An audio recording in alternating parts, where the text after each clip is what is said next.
Bendiciones, maestro José Briceño, desde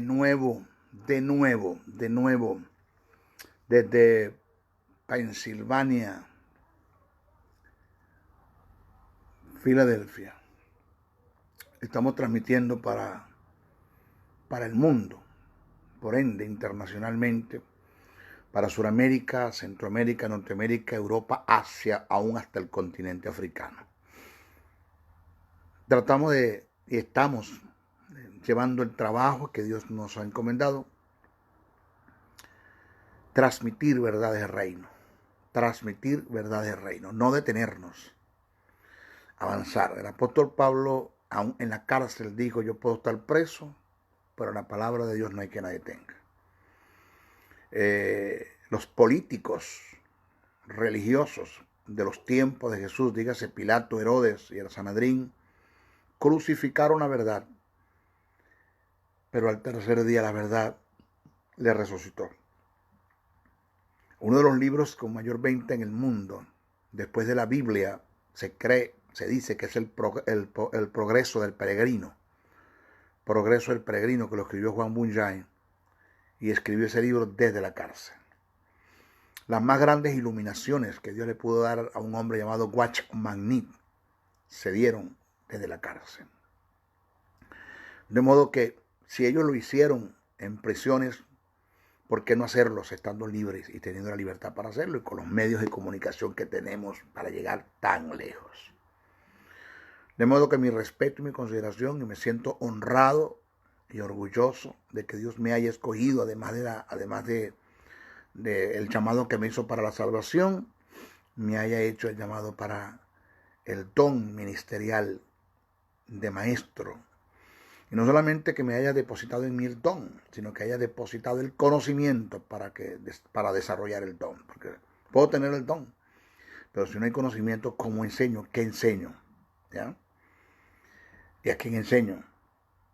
Pero Dios me dio, además del don, el llamado, me dio el conocimiento. Y yo entendí ese llamado. Y entré en el acto de la responsabilidad, de la abstinencia, del compromiso, de la dedicación, tiempo completo a esto. Y es lo que me ha llevado a ser un hombre de triunfo y de éxito y de excelencia en lo que estamos haciendo. Hoy nos toca nuestra tercera clase acerca de lo que es la fe, un estilo de vida. En la segunda clase comenzamos un tópico que tiene que ver con motivos para vivir en fe. Primero, que dijimos es que es un llamado de Dios. Eso lo desarrollamos. Desarrollamos que la fe es un llamado de Dios. Lo segundo, motivos para vivir en fe, es que la fe es parte de la naturaleza de Dios. No vivir en fe es vivir en contra de lo que Él es, y eso es pecado. Eso es igual que vivir en la carne. Yo me cuido de cometer un adulterio, eso está bien, cuídese, pero no me cuido de vivir en dudas, en temores y en ansiedades, desconfiando de lo que Dios ha dicho. De modo que hay que tener mucho cuidado con esto. Y lo tercero es que la fe, que es lo que nos toca tratar hoy. Ahora, presten mucha atención a esta verdad que le voy a decir, una verdad de reino, verdad verdadera, verdad absoluta. Es un principio de reino, es un principio sine qua non. Cuando yo digo que es un principio sine qua non, quiere decir que es un principio que no puede ser alterado. 2 más 2 son 4, eso es así. Punto. Dios solo trabaja y opera así, como te lo voy a enseñar ahora. Esto que te voy a presentar es el pensamiento de Dios en relación a la fe. Es la forma de Dios pensar, es lo absoluto de Dios, es la verdad verdadera. Esto no cambia, no hay quien no pueda cambiar. O tú caminas así, o vives así, o tú no vas a ver resultados en relación al favor de Dios para tu vida. La tercera razón por la cual debo vivir en fe es que la fe en la palabra es el complemento del Espíritu. No se lo olvide esto.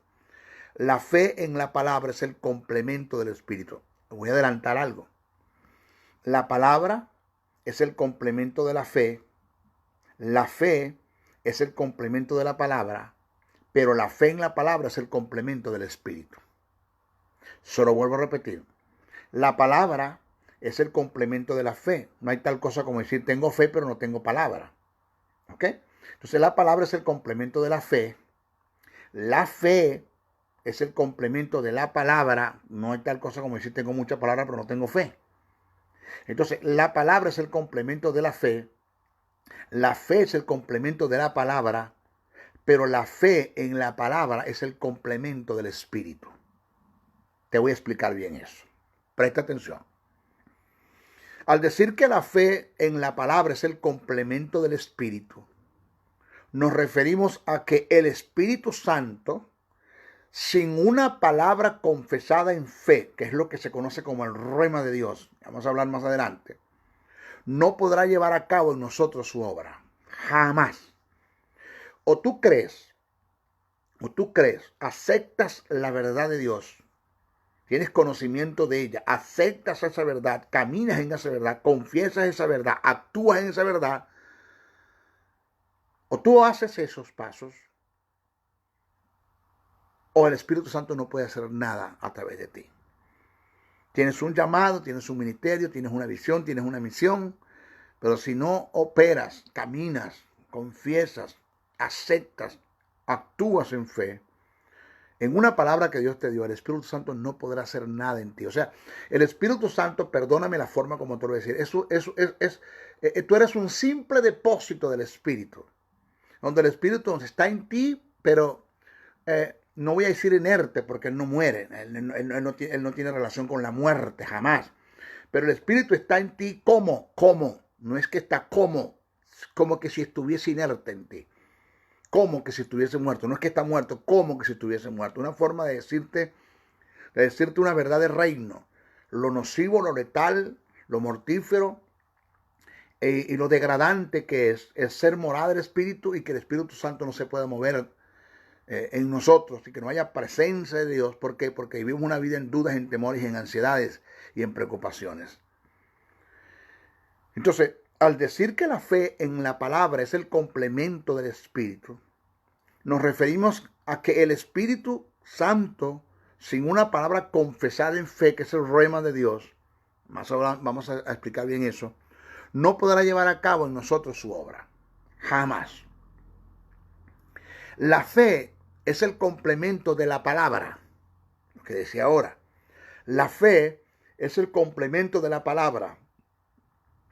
Por igual la palabra es un complemento de la fe. Son principios recíprocos.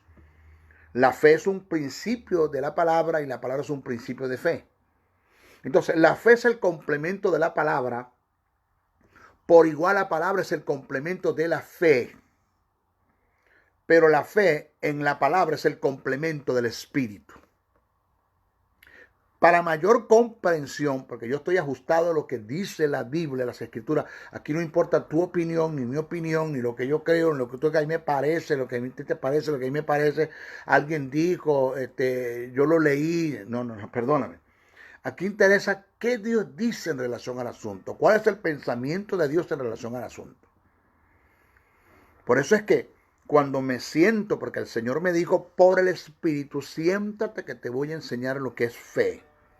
Escribí un libro que se llama La fe, un estilo de vida. Pronto vamos a hacer la versión acá en el norte de los Estados Unidos. Tenemos la tipografía acá disponible en Houston, Texas. Ya mandamos a hacer el libro de la justicia, la fuerza de la justicia, repotenciado. Y vienen dos versiones. Viene la versión en español y viene la versión en inglés.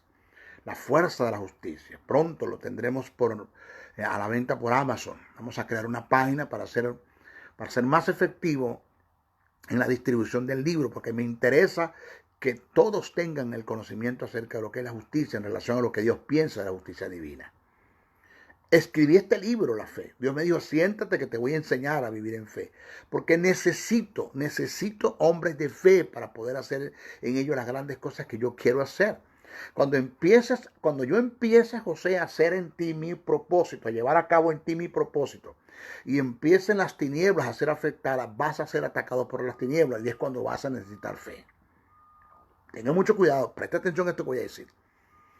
Repito, la fe es el complemento de la palabra, por igual la palabra es el complemento de la fe, pero la fe en la palabra es el complemento del Espíritu.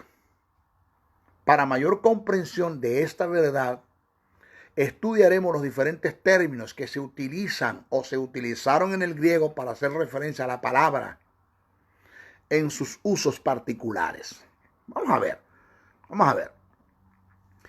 A veces la gente dice, hermano, tengo un rema de Dios, pero yo le pregunto, ¿qué es un rema? Y ni siquiera tienen una idea de lo que están hablando.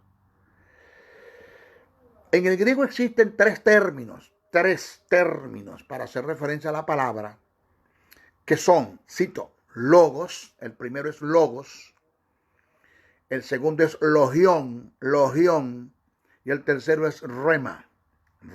Vamos a dar concepto de cada uno de ellos para que usted vea la gran diferencia que hay. La iglesia está llena de logos. Otros tienen la logión, pero muy pocos se mueven en el rema de Dios. Vamos a ver. Logos es el pensamiento de Dios. El logos es el pensamiento de Dios. Una declaración del conjunto del pensamiento de Dios. Un discurso, ese es logos, un discurso, plática, dichos de instrucción, una palabra escrita, un testamento. Vuelvo a repetir, ¿qué es logos, maestro? Logos es el pensamiento de Dios, una declaración del conjunto de los pensamientos de Dios, un discurso, plática, dicho de instrucciones, una palabra escrita, un testamento. Eso es el logos. La Biblia, lo que nosotros tenemos para la lectura, ese término biblión, que se compone de 66 libros en algunas versiones, en otras tiene más. Eso que usted tiene en sus manos, que se llama Biblia, ese es el logos. Es el parte, ¿por qué digo parte? Porque todo lo que está en la Biblia no es palabra de Dios. Todo lo que está en la Biblia fue inspirado por Dios bajo dos tipos de inspiración, teuneuto y ferómeno. Después explico los dos tipos de inspiración, lo que es teuneuto y lo que es ferómeno. Entonces, todo lo que está en la Biblia es inspirado por Dios, pero no todo lo que está en la Biblia es la palabra de Dios. Porque hay cosas escritas por inspiración de cosas que el diablo dijo, que los demonios dijeron, que los hombres dijeron, y que Dios no responde por lo que ellos dijeron. Responde porque se escribe exactamente lo que dijeron, que es un tipo de inspiración, pero no responde por lo que ellos dijeron. Después hablamos un poquito de eso, más adelante le voy a explicar bien eso. Entonces, lo que está escrito, eso que usted tiene en sus manos, es el logos. Es el logos, parte del pensamiento de Dios, ya, parte de lo que los hombres dijeron y expresaron, de lo que los demonios dijeron y expresaron, de lo que el diablo dijo o expresó. Y eso se llama el logos, lo que está escrito. Ese es el pensamiento de Dios, parte del pensamiento de Dios. Es una declaración del conjunto del pensamiento de Dios, un discurso, plática, dicho de instrucción, una palabra escrita, un testamento. Ese es logos. Pero tenemos la logión. ¿Qué es la logión? La declaración divina directa de Dios a los profetas, reyes, sacerdotes, el contenido de la ley de Moisés en su sentido más completo y más amplio. Logión es el oráculo de Dios, es el oráculo de Dios. Es decir, la logión es la voz audible de Dios.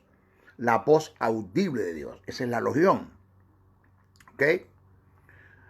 Y el rema es una palabra específica y determinante confesada en fe. La iglesia en algunos aspectos se mueven en logos, tienen un conocimiento de lo que han leído. Algunos han escuchado la voz audible de Dios, no tengo problemas con eso. Que por cierto, una persona me dijo, maestro, yo escucho la voz audible de Dios, yo soy espiritual. Mira, el 80% de las personas que escuchan la voz de Dios audiblemente, porque son unos carnales, sensuales y almáticos, porque tienen el sentido espiritual cerrado y no pueden percibir la voz de Dios por el espíritu. Porque esto es acomodando el espiritual al espiritual. Dios te dio a ti su espíritu para hablar de ti, para hablar contigo de espíritu a espíritu. Y si Dios tiene que pegarte un grito, perdone usted el vulgo, en la parte de la oreja, o tiene que hablarte en la oreja, o tienes que oír la voz audible por el sentido físico, es porque tienes el oído espiritual cerrado y no puedes escuchar la voz de Dios. Por eso que el 80%, oiga que estoy diciendo el 80% de los que oyen la voz audible de Dios es porque son carnales, sensuales y almáticos. Hay un 20%, el cual Dios le place hablarle audiblemente, no porque son carnales, sino porque Dios le place hacerlo. Esa es otra cosa. La mayoría en el Antiguo Testamento, la mayoría, no todos en el Antiguo Testamento escucharon la voz audible de Dios. Dios tenía que hablar a través de truenos, a través de relámpagos, a través de vellones, a través de salsas ardiendo, a través de teofanía, ángeles aparecían. Ahí para ustedes contar. ¿Por qué? Porque el hombre en el Antiguo Testamento no tenía el Espíritu de Dios morando en él. Estaba muerto espiritualmente, no tenía justicia, no tenía vida, no tenía el Espíritu. Y Dios no podía hablar de espíritu a espíritu. Se cumple el principio que dice el apóstol Pablo, que el hombre natural, ¿cuál es el natural? El psúquico, porque Pablo presenta el sarquico, el psúquico y el neumático. El psúquico es el hombre que está en el mundo, que no ha nacido de nuevo. El sarquico de carne, es el que nació de nuevo, pero todavía en él se ven las obras de la carne: adulterio, fornicación, inmundicia, lascivia, idolatría, hechicería, enemistades, pleitos, celos, ira, contiendas, disensiones, herejía, homicidio, borracheras, orgías, dándole a la lengua, se mueve en resentimiento, en raíces de amarguras, en odios, en contienda, en falta de perdón, y para ustedes contar. Ese es el sarquico, el que está dentro de la iglesia, nació de nuevo, tiene justicia, tiene vida eterna, tiene el espíritu, pero se mueve en la carne. Y Pablo te habla del neumático, neuma, de aliento, viento, respiración, soplo, donde viene el término neumático, neumonología. El neumático es el hombre espiritual que juzga y entiende las cosas del espíritu, que fácilmente escucha la voz del espíritu, en el interior, tiene una intuición espiritual, es dirigido por el espíritu, es enseñado por el espíritu, es guiado por el espíritu, y para ustedes contar. Y es el único que puede entender, captar y percibir los pensamientos de Dios, y es el único que se puede mover en el pensamiento de Dios. Pablo dice que el natural, el del mundo, no puede recibir el espíritu porque no le ve ni le conoce. Igual pasa con el natural, igual pasa con el carnal, que con todo y que tiene el espíritu en él morando, porque es un hijo de Dios, tiene vida, tiene justicia y tiene vida, y el espíritu está en él, pero no puede entender la voz del espíritu. ¿Por qué? Porque vive una vida carnal. Yo tengo un programa en AM, y usted me busca en FM, no me va a sintonizar. Nunca usted trate de sintonizar el espíritu y estar viviendo una vida en la carne, porque no lo va a sintonizar, no va a entender nada. Entonces, la gente, la mayoría de nuestras congregaciones, que aquí es donde está el problema grave. ¿Cómo puede una persona vivir en fe si ni siquiera sabe lo que es el rema? Jamás yo puedo caminar en un rema si no conozco la palabra. Jamás. Jamás. ¿Por qué? Porque la vida de fe está fundamentada en lo que Dios ha dicho, en el pensamiento de Dios. Vamos a hablar de eso más adelantito. Entonces, el logos es el pensamiento de Dios. Una declaración del conjunto de los pensamientos de Dios, un discurso, plática, dicho de instrucciones, una palabra escrita, un testamento. Logión es la declaración divina directa de Dios a los profetas, reyes y sacerdotes, el contenido de la ley de Moisés en su sentido más amplio y más completo. Logión es el oráculo de Dios, es la voz audible de Dios. El rema es una palabra específica, determinante, confesada en fe. Vamos a centrarnos en el rema ahora para que usted pueda entender, wow, estoy agarrando lo que es el lenguaje de la fe. Yo creía que tenía fe. Y mira donde usted se está moviendo, en un positivismo, en acuerdo mental, en cibernética, en yoga, en ciencia cristiana. En la iglesia hay mucho poder trascendental. A usted le duele la cabeza si diga que no le duele por fe. Eso no es fe. Eso no es fe, porque la fe no niega la circunstancia, la fe cambia la circunstancia. Vaya siguiéndome, que a usted se le va a ir iluminando las verdades y dice, wow, ahora entiendo por qué Dios tuvo que sentar al maestro Briceño e enseñarle una cátedra de fe, enseñarle lo que es fe, para poder ser libre de los ataques que vinieron y que puedan seguir viniendo por causa de estar exponiendo verdades del reino. Presta atención. Este es el término que Pablo utilizó, cual rema, para hacer referencia a la espada del Espíritu. Oiga bien y preste muchísima atención. Yo me gozo cuando enseño las verdades del reino.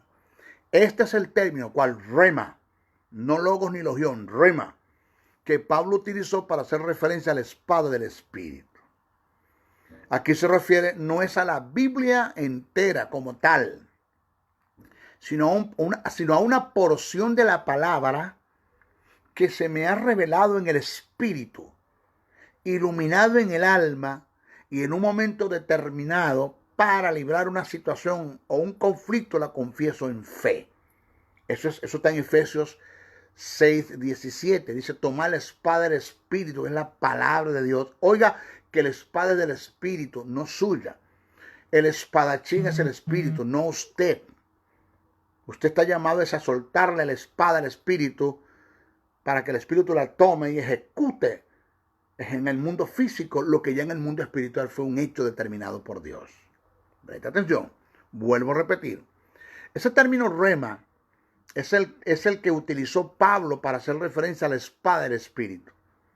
Aquí la referencia no es a la Biblia entera, no es a la Biblia entera como tal. Algo así que, el maestro, ¿dónde está su espada? ¿De qué usted me está hablando? La Biblia. Pablo, cuando habló de la espada del Espíritu, no habían Biblias todavía. Estaba el Antiguo Testamento escrito en rollos, en pergaminos, pero no habían Biblias todavía. Entonces, ¿a qué se está refiriendo Pablo, maestro? Que usted quiere cargar la Biblia para arriba y para abajo. Yo no tengo ningún problema con eso. Cárguela. Pero cuando Pablo dijo tomar la espada del Espíritu, que es la palabra de Dios, no habían Biblia, no existían Biblia. Estaba el canon del Antiguo Testamento y estaba resguardado, estaba en rollos, en pergaminos. Oiga bien, vuelvo a repetir. Este es el término que Pablo utilizó cual rema para hacer referencia a la espada del Espíritu. Aquí la referencia no es a la Biblia entera como tal, sino a una porción de la palabra que se me ha revelado en el Espíritu e iluminado en el alma, porque la revelación es en el Espíritu, la iluminación es en el alma y la manifestación en el cuerpo. Y en un momento determinado, para librar una situación o un conflicto, la confieso, la manifiesto en el cuerpo. La manifiesto en el cuerpo a través de una confesión en fe, según lo que está escrito en Efesios 6:17. Observe que el pasaje dice la espada del Espíritu. Observe que el pasaje dice la espada del Espíritu, indicando que nosotros solo la confesamos en fe, pero quien la ejecuta es el Espíritu Santo, produciendo los resultados. Por esta razón afirmamos que la fe en la palabra es el complemento del Espíritu. Solo la fe, óigame, en la palabra es lo que mueve al Espíritu. A Dios no nos mueven lágrimas de resignación e impotencia. A Dios lo mueve la fe en su palabra. Porque cuando tú le crees a Dios una palabra, Dios toma esa palabra que tú le das, que tú confiesas, que tiene que ver y que viene en defensa de la circunstancia en la que tú estás pasando. Porque si el diablo te está sacando con una enfermedad vino a tu cuerpo a usurpar un lugar que no le corresponde. ¿Por qué? Porque ya el Señor llevó nuestras enfermedades. Y si Él llevó nuestras enfermedades, eran nuestras, se las llevó, ya no son nuestras, ya no son mías. Entonces, toda enfermedad que viene a atacar mi cuerpo, viene a usurpar un lugar que no le pertenece. Mi cuerpo es templo y morada del Espíritu Santo, no de la suciedad, de la enfermedad, ni de lo que el diablo quiere depositar en mí. Pero cuando una enfermedad viene a mi cuerpo y ataca, y trata de invadir el cuerpo como ataque, porque estás afectando las tinieblas, estás comprometido con el reino de la luz y estás afectando las tinieblas, esa enfermedad que viene a ti tienes que contrarrestarla con el rema de Dios, pero con una palabra que tenga relación al ataque. Porque si el ataque es con una enfermedad, tú no le vas a decir diablo.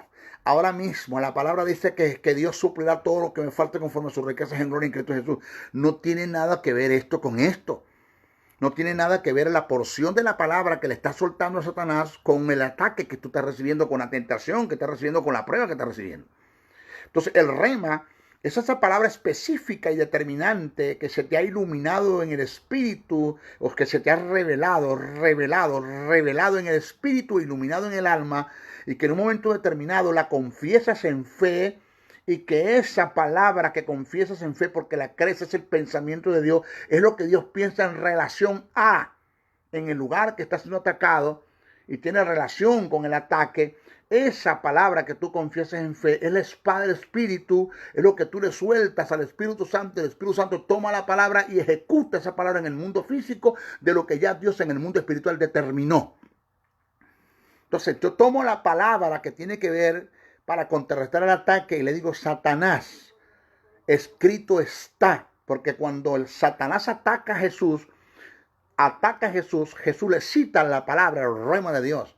En la primera tentación, Jesús le dice, escrito está, no solamente de pan vivirá el hombre, sino de toda palabra que sale de la boca de Dios. Entonces cuando Satanás le cita la palabra a Jesús, él cita la palabra de Jesús, pero la palabra que Satanás citó, le citó fue el logos, le citó el logos, pero no citó el rema, porque Satanás no se estaba moviendo en fe, no que está diciendo, quien se movió fue Jesús. Y cuando Satanás ataca a Jesús por la palabra, entonces Jesús lanza un rema que tiene relación con la palabra o con el ataque, debo decir, que está recibiendo de parte de Satanás. Entonces, si el ataque es una enfermedad, tú vienes con un rema de Dios. ¿Qué dice Dios en relación a tu sanidad? ¿Qué dice Dios en relación a tu sanidad? ¿Cuál es el pensamiento de Dios en relación a tu sanidad? Por eso es que Dios muy poco pudo hacer en las generaciones pasadas y muy poco está haciendo en este tiempo porque hay un conocimiento muy vago, superfluo, endeble. No está ajustado al conocimiento de Dios, al pensamiento de Dios, a la verdad verdadera de Dios, a la verdad absoluta de Dios. Porque cuando un hombre sube al púlpito y dice que Dios permite la enfermedad para probar a su pueblo, porque lo agarró del libro de Job, cuando Job dijo, Dios dio y Dios quitó, recibiremos de Dios el bien y el mal vamos a recibir, y agarraron el aguijón de Pablo, le dieron una mala interpretación y para ustedes contar. Entonces el ministro que está al frente, al cual Dios le confió y le dio la responsabilidad de instruir a los santos para que lleguen al nivel de la fe, para que lleguen a conocer a Dios, para que lleguen a conocer el pensamiento de Jesús, para que lleguen a conocer qué piensa Dios en relación a Jesús y a su obra vicaria, a lo que se dio en la cruz del Calvario, a la regeneración. Y le está hablando todo lo contrario. Todo lo contrario. Y le dice a la iglesia que Dios permite enfermedad, que Dios prueba a su pueblo con enfermedad. Miren el caso de Job. Dios dio, Dios quitó. Recibiremos del bien, hermano, vamos a recibir. Dios envió un espíritu malo para atormentar a Saúl. Hermanos, de Dios vienen las cosas malas, porque Dios usa el diablo también para probar a la iglesia. Y esa basura que se le está enseñando, que vienen enseñando muchos y que todavía hay gente enseñando eso, está en contra del pensamiento de Dios. Entonces Dios le dice a Cristo, ¿qué hacemos? ¿Cómo hacemos esa verdad que ya está escrita, que ya se dio en la cruz del Calvario y que se confirmó con la resurrección de mi Hijo? ¿Cómo yo hago esa verdad posicional, una verdad posesional en mi iglesia, si la forma de pensar ellos no es mi forma de pensar en relación a la sanidad? Por eso se murieron enfermos. Por eso creyeron que tenían fe y no era fe lo que tenía. Señor, porque si es tu voluntad sanarme, no, ya fue la voluntad de Dios sanarte. Hace 2000 años puso la enfermedad sobre su Hijo en la cruz del Calvario, ya Dios te sanó. Eso es una verdad posicional, del cual yo debo tomar esa verdad que está escrita, que ya estableció Dios, que ya Dios lo confirmó, que es un hecho, que eso está establecido en el Tribunal Supremo del Cielo, que ya Jesús lo consumó y lo selló y lo confirmó con su resurrección. Porque cuando resucitó fue al cielo y confirmó el pacto de la gracia y le dio apertura al nuevo pacto. Y ya es un hecho que el hombre fue sano por mis heridas. Y eso es una verdad verdadera, es una verdad absoluta que nadie se la puede quitar. Pero el pensamiento de la iglesia es diferente a lo que nosotros pensamos, papá, dice Jesús, y a lo que piensa el Espíritu Santo. ¿Cómo puedo yo, dice Dios, Jehová, el Padre, al Hijo, cómo puedo yo honrar una supuesta fe que tiene el creyente en un conocimiento que le enseñaron que está muy lejos de las verdades del reino, de mi verdad verdadera, de mi verdad absoluta, porque yo no pienso así?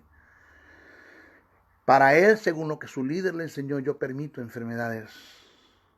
Yo permito, y resulta que aprendí algo que los verbos permisivos para Dios no existen. En Dios hay verbos causativos. Dios no permite, Dios causa. Permitir está en proporción directa de que lo pude evitar y no lo evité, sino que le di cursos. Entonces yo soy culpable de lo que pasó, porque lo pude evitar y no lo evité. Dios no permite, sino que Dios respeta tu libre albedrío, tu decisión, que te puede llevar a las más grandes tragedias de este mundo. Y Dios, como es Dios y respeta tu decisión, tu voluntad, y Él apresura su palabra para que se ponga por obra, sea para bien, o sea, para esa palabra que no puedes detener el mal que viene a ti porque tú decidiste así.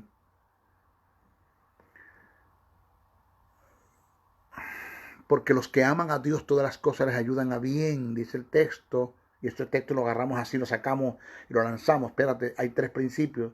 Los que están en el propósito de Dios, los que están en el amor de Dios y los que están en la intersección del Espíritu. Lo que te pase te ayuda para bien, dice el texto. Los que están en el amor de Dios, tú amas a Dios como Dios te ama. Estás en el propósito de Dios y estás en la intersección del Espíritu. Lo que te pase te ayuda para bien. Fuera de estos 3 principios, lo que te pase no te va a ayudar para bien, tú te lo buscaste. Quebrantaste el principio del reino, principios universales, traes una tragedia a tu vida, a tu familia, a tu finanza, a tu empresa, eso no te va a ayudar para bien. Tú buscaste eso, tú lo hiciste. Entonces Dios dice, ¿cómo hacemos acá? ¿Cómo hacemos para hacer una verdad mi sanidad, posicionalmente hablando, en la posesión que le pertenece, pues eso es su herencia, eso es su legado? Entonces, de allí la importancia de que tengamos maestros, de que tengamos que nuestros líderes, apóstoles, evangelistas, pastores, profetas y maestros conozcan el pensamiento de Dios a través del estudiar las escrituras, de ser diligente, dedicarle tiempo a las escrituras. Óyeme, al estudio, no a la lectura, al estudio, porque la Biblia no es un libro de lectura, es un libro de estudio. La Biblia se lee para estudiar. Que conozcamos las reglas y códigos de interpretación bíblica que nos presenta la hermenéutica como ciencia para hacer un buen estudio de las escrituras y entrar en el mundo de la exégesis, no de la eisegesis. Eisegesis es cuando yo le doy mi propia interpretación a las escrituras, no entrar en el mundo del hiperliteralismo, que es cuando yo digo lo que la Biblia dice, sino entrar en lo que llaman en el campo de la exégesis, que es cuando yo descubro el pensamiento de Dios en relación a y digo lo que la Biblia quiere decir. 2 cosas diferentes. Entonces, Dios dice, no puedo sanar, porque primero no conocen mi pensamiento. Pero cuando conozco el pensamiento de Dios en relación a la sanidad y que viene a contrarrestar el ataque, aquí está el ataque, la enfermedad, y aquí está el rema. Satanás, escrito está que por las heridas, por el dolor integral que Jesús padeció en espíritu, alma y cuerpo, yo soy sano. No, yo fui sanado y me posesiono de esa sanidad, la tomo y la hago una verdad en el mundo físico ahora. Y se quebrantan todas las cadenas y toda la enfermedad que está en mi cuerpo se va por la obra de la cruz en la resurrección de Cristo, confirmada con su resurrección. Por tanto, yo no acepto enfermedades en mi cuerpo. Es una verdad que la enfermedad está, porque no puedo negar la enfermedad, porque la fe no niega las circunstancias, la fe cambia las circunstancias. No es que yo decreto, porque yo no tengo autoridad para estar decretando nada. Quien decretó fue Dios. Yo solo confieso y declaro lo que ya Dios decretó en fe. Sin entrar en el campo del positivismo, acuerdo mental, cibernética, yoga, ciencia cristiana, entendiendo que todo esto se da por gracia, porque Dios me amó antes de ser su hijo, porque Dios tuvo compasión, se movió a misericordia y manifestó su gracia enviando a su hijo. Yo te doy gracias, Señor, porque esto es un don inmerecido. Tanto la salvación como mi sanidad, yo no me la merecía. Pero a ti te hizo placentero, Señor, escogerme de un mundo perdido, sacarme de las tinieblas, impartir vida, quitar de extirpar, de ramificar, que es la obra de remisión, quitar de para poner en. Quitaste, Señor, amputaste de mí el pecado e imputaste la justicia divina. Amputaste de mí la muerte e imputaste la vida eterna. Y me diste beneficios, que entre ellos está mi sanidad. Y te doy gracias, Señor, porque yo estoy sano. Porque Jesús, tu Padre, como mi Padre, Jesús como mi hermano y el Espíritu Santo como el Consolador, decidieron que esto fuera así. Amén, amén, amén. Esa palabra salió de mi boca y la toma el Espíritu y ejecuta en el mundo físico lo que hay en el mundo espiritual fue un hecho. Sano por las heridas de Cristo.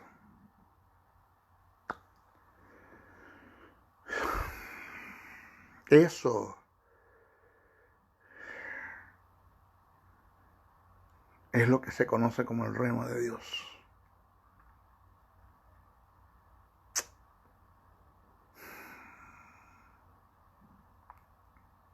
Muchas veces le llegué a Dios llorando. Cuando la ciencia médica me dijo que en mí había una enfermedad que no tenía cura, lloré mucho. Eso hace 32 años. Una enfermedad que me mataba, quizás en meses, máximo duraba 2 años. Y lloré mucho. Mis noches fueron fúnebres. Mi esposa, recién casados, eso sucedió cuando teníamos 2 meses de casado. Mi hijo nació enfermo, pesando 1,800 gramos, de 8 meses. Y me sacaron la sangre para inyectársela a él y consiguieron la enfermedad hace 32 años. Las noches eran fúnebres para mí. Todas las noches lloraba. Me despedía. Y yo decía, ¿por qué yo, Señor? ¿Por qué yo?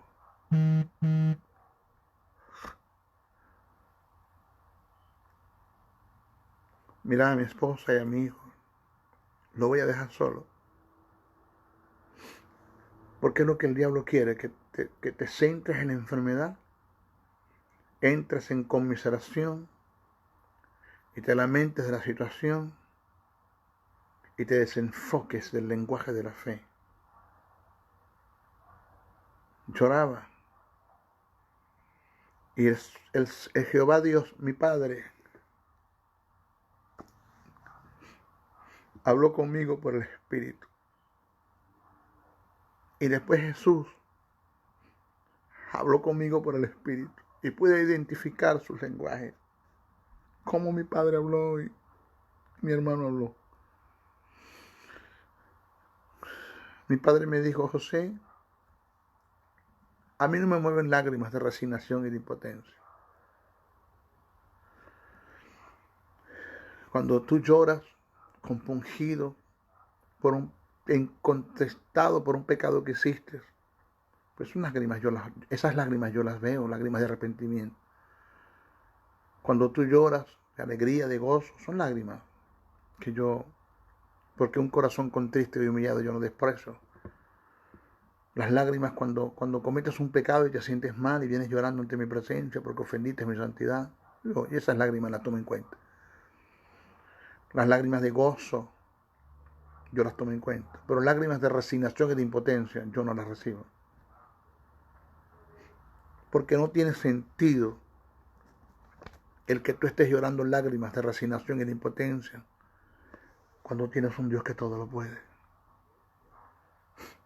Repito, no tiene sentido que estés llorando lágrimas de resignación y de impotencia cuando tienes un Dios que todo lo puede.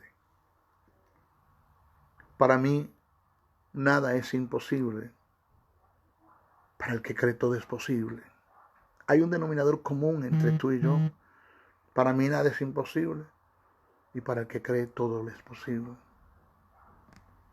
Tú te encierras en el lamento, en la preocupación, en las dudas, en los temores, en las ansiedades, despidiéndote de este mundo. Adiós, mundo. Cuando hay un futuro muy grande para ti. Yo te estoy hablando de hace 32 años. Mira dónde estoy ahora.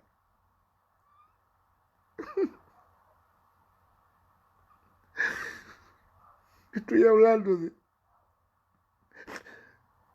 vivir en una casa aislada, pegado a una cañada de aguas negras, abandonado con una mujer y un niño. Hace 32 años. Y mira donde Dios me tiene hoy, en el lugar donde estoy. El Señor me dijo, le crees al diablo y a las circunstancias te mueres. Pero si me crees a mí vives. Si me crees a mí vives.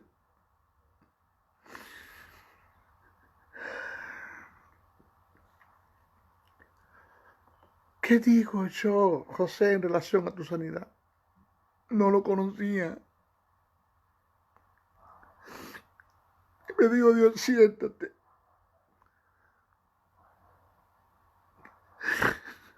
Que te voy a mostrar mi pensamiento en relación a mi sanidad. Es donde sale el libro Sanidad en Cristo que escribí. Siéntate. Que te voy a enseñar a vivir en el lenguaje de la fe. Yo te voy a enseñar lo que es fe. Es donde sale el libro La fe, un estilo de vida. Todo lo que yo he escrito es producto de lo que he vivido. Sustentado con lo que está en la palabra. Creí. Como dijo el apóstol Pablo, creí conforme a lo que está escrito. Y confesé conforme a lo que está escrito.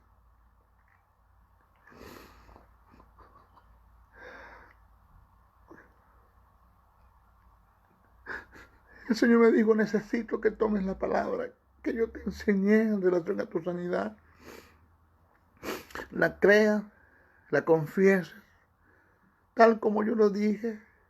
Háblale a las circunstancias, háblale a las tinieblas, háblale al diablo, háblale a los demonios, háblale a los temores, a las dudas, a las ansiedades. Háblale en fe. Eso es rema. Eso es el rema. Y suéltale esa palabra a mi espíritu para que la haga en ti, la verdad. Suéltale esa palabra a mi espíritu.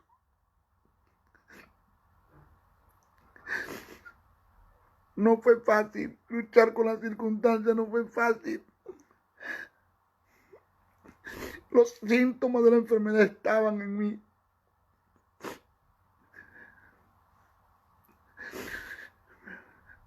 Estaba padeciendo de eso. Luchar en contra de los síntomas no es fácil. Pero entendí por la fe. Por lo que Dios escribe en relación a la fe, el pensamiento de Dios. Entendí que la fe, que andar en fe es no vivir por los sentidos físicos, por lo que oigo, veo, siento, sino por lo que la palabra dice que yo soy, tengo y puedo en Cristo Jesús.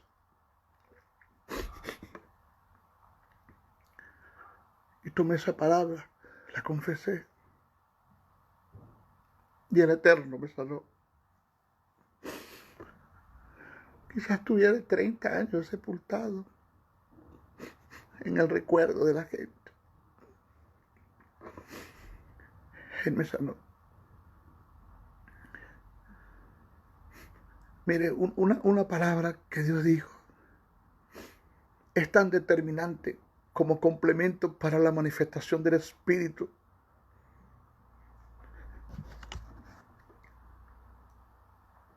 Oiga lo que voy a decir ahora. Que ni la condición de pecado en la que un individuo vive detiene la manifestación y la unción cuando alguien deposita la fe en la palabra que dijo. Vuelvo a repetir y voy a explicarle bien porque no quiero que hayan confusiones. La fe en una palabra que Dios dijo es tan determinante como complemento para la manifestación del Espíritu, que ni la condición de pecado en la que un individuo esté detiene la manifestación de la unción cuando alguien deposita la fe en la palabra que dijo. Dios siempre honrará la fe de los que oyen en una palabra que alguien dijo, independientemente sea su condición de vida. Por esta causa ahora usted y yo entendemos por qué Dios usó grandemente a hombres en el ejercicio del ministerio en la condición de pecado en la que estaban, hasta que el pecado fue expuesto a la luz. Yo me acuerdo que yo trabajé con un hombre, fui su asistente por años, y fui testigo de la vida de pecado que llevaba. Yo lo confrontaba, yo hablaba con él, le decía, ten cuidado, lo que estás haciendo, Dios no puede ser burlado. Ya estás entrando en el campo de la premeditación, de la alevosía, haces planes y proyectos para pecar. Yo creo que estás en un estado de mente cauterizada, ten cuidado con lo que estás haciendo. Ahorita no es nadie, se le acabó el hogar, se le acabó el ministerio, consecuencia de lo que venía haciendo, yo se lo dije. Para él yo era un Bernabé que siempre lo confrontaba. Fui un Timoteo al quien él enseñó muchas cosas. Aprendí el no moverme como él se movió. Pero me llamaba la atención era por qué Dios lo usaba tanto. ¿Por qué después de estar en pecado subía a los púlpitos y predicaba mensajes y la gente se convertía y la gente se sanaba? Y escuché a Dios cuando me dijo, porque es que yo no voy a dejar de honrar la fe que la gente deposita en una palabra que Él dijo, porque es mi palabra. Con todo y que Él esté mal, Él está mal, pero la palabra que está diciendo es una verdad. Y si al frente hay gente que cree en esa palabra, yo voy a honrar la fe de ellos. La unción de mi espíritu que está en Él se va a manifestar para sanar a los que están al frente. Porque la palabra que dice es verdad. Y la fe que la gente tiene en esa palabra que Él dijo también es verdad. Y yo no voy a dejar de honrar esa palabra. Pero la palabra que Él enseña, para él en lo personal no le va a servir ni le va a funcionar en la condición de pecado que él está. Entendí porque Jesús dijo a sus discípulos, refiriéndose a los fariseos y saduceos, haced lo que ellos dicen, pero no hagáis lo que ellos hacen. ¿Por qué? Porque lo que dicen es la ley, es la verdad, pero no la viven. Pero no deja de ser la verdad lo que dicen, aunque no la vivan, sigue siendo una verdad. Sigue siendo una verdad lo que él dice, aunque no la viva. Sigue siendo una verdad. De modo que todo el que se acerque creyendo la verdad que él dice, independientemente de la condición que esté, yo voy a honrarlo y lo voy a sanar. Porque la fe que él dice le sirve a segunda y terceras personas. Pero la palabra que él dice le sirve a primera y a segunda y a terceras personas. Repito, porque la palabra que él dice le funciona a segunda y a terceras personas, pero a él en lo personal no le va a funcionar. El día que él trate de tomar esa palabra para vivirla en fe en relación a una enfermedad, no le va a funcionar porque él está aliado a las tinieblas, él está en pecado y él tiene que confesar su pecado y se aparta, prosperará. Eso es lo que dice la palabra. Y Juan dice, hijito, yo deseo que seas prosperado en todas las cosas y que tengas salud, así como prospera tu alma. Si tu alma prospera, formas un carácter en el conocimiento de la palabra que tiene que ver con el alma, que se compone de mente, de voluntad y de emociones. Si la mente es renovada, la voluntad es quebrantada y las emociones son canalizadas en los principios del reino, prospera el alma, entonces sano tu cuerpo. Si no, no puedo hacer nada por ti. Entonces, la palabra que una persona dice, independientemente de cómo esté, Dios la honra en segunda y en terceras personas. Si cree esa palabra, pero la palabra que él dice, jamás Dios la puede honrar en él, en lo personal. Jamás puede echar fuera un demonio en la condición de pecado en la que está. Porque es un ente moral libre el que está en ese cuerpo y va a pedir sus derechos. Tú no me puedes sacar de aquí porque tú estás aliado de las tinieblas. Eso es otra cosa.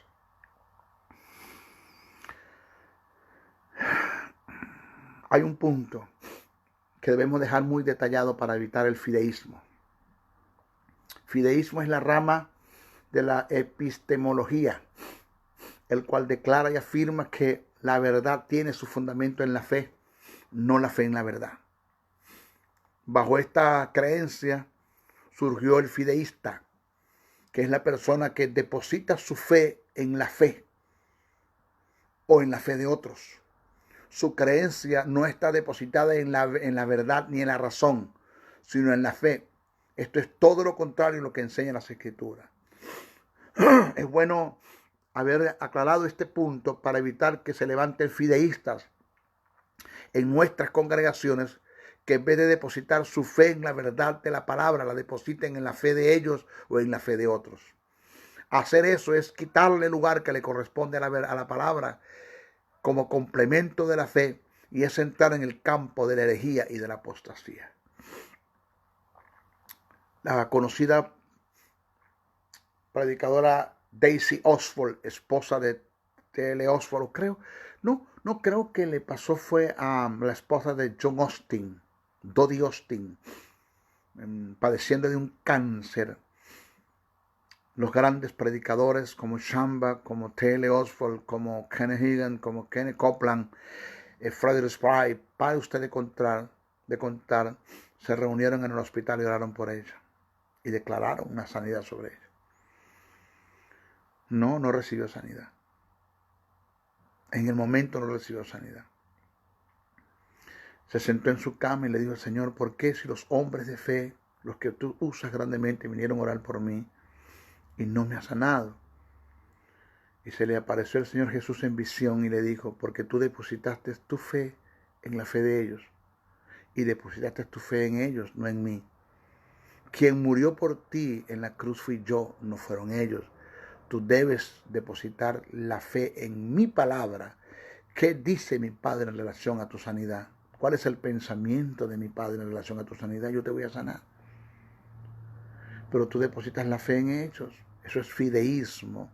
Depositaste la fe en los hombres de fe y no en el autor y consumador de la fe que soy yo. Y eso bloquea la posibilidad de que yo pueda hacer un acto de sanidad en ti posesionalmente, porque ya hace 2000 años yo te sané en la cruz del Calvario posicionalmente. De modo que cuando un predicador que es usado por Dios viene a nuestra ciudad y usted lleva a los enfermos para que usted sabe, Dios sane a través de ese hombre, porque nunca oraste tú por él. Si el mismo espíritu que está en él está en ti, la misma fe que está en él está en ti, creo que no está el mismo conocimiento. Lo que debo es buscar el pensamiento de Dios. ¿Qué Dios piensa en relación a la sanidad? ¿De quién yo debo depender? ¿Quién es mi fuente? Dios. Yo voy a él. Jesús fue el que murió. El Padre fue el que lo envió. Y el Espíritu Santo confirmó todo esto y lo va a seguir confirmando en mi sanidad. ¿Ok? Nuestra próxima clase vamos a hablar que la fe es una fuerza espiritual como razón. El por qué vivir en fe. La fe es una fuerza espiritual que nos mantiene firme e inconmovible ante los ataques, por muy fuertes que sean en la vida. Eso lo vamos a decir en nuestra próxima clase. ¿Ok? Bendiciones, bendiciones, bendiciones.